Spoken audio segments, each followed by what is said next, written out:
காலையிலேயே பசங்கள்லாம் ஸ்கூலுக்கெல்லாம் அனுப்பிட்டு இன்றைக்கி வந்து ஷாப்பிங் போகலான்ட்டு வந்து காலையிலே ரெடி பண்ணிட்டேன். அதனால் சாப்பாடெலாம் காலையிலேயே செஞ்சு முடிச்சிட்டேன். கம்பங்கூழ் வந்து செஞ்சுருந்தேன். அதை தான் காலைல சாப்பிட்டு அப்படியே வந்து கடைக்கு போயாச்சு. ஏற்கனவே வந்து தட்டைப்பயிர் குழம்பு, மணத்தக்காளி கீரை கூட்டு எல்லாமே செஞ்சுட்டேன். வந்து சாதம் மட்டும் வச்சுக்கணும். அதனால அரிசியை மட்டும் வந்து நல்லா கழுவிட்டு ஊற வச்சுட்டு வந்துட்டேன். காலைல தட்டைப்பயிர் குழம்பு எல்லாமே ரெடி பண்ணியாச்சா. ஸோ அதெல்லாம் வச்சுட்டு அப்படியே வந்து கடைக்கு கிளம்பியாச்சு. பக்கத்தில் இருக்க கடைக்கு தான் வந்து போயிருந்தோம். நல்லா வந்து ஷாப்பிங் பண்ணிவிட்டு என்னென்ன தேவையோ அதை மட்டும் வாங்கிட்டு வந்தாச்சு. நல்லாவே நிறையா வாங்கிட்டு வந்தாச்சு. அது என்னமோ இன்னும் தெரியல, கடைக்கு போகிறது நான் மட்டும் ரொம்ப ஜாலியாக வந்து கிளம்பிடுவேன்.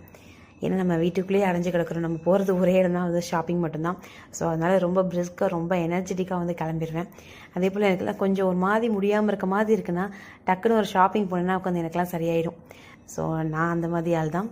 ஸோ எல்லாத்தையும் வாங்கிட்டு வீட்டுக்கு வந்தாச்சு. வந்து சூப்பராக சாப்பிட்டுட்டு இந்த டேயை வந்து ஃபினிஷ் பண்ணியாச்சு. அண்ட் தேங்க்ஸ் ஃபார் வாட்சிங்.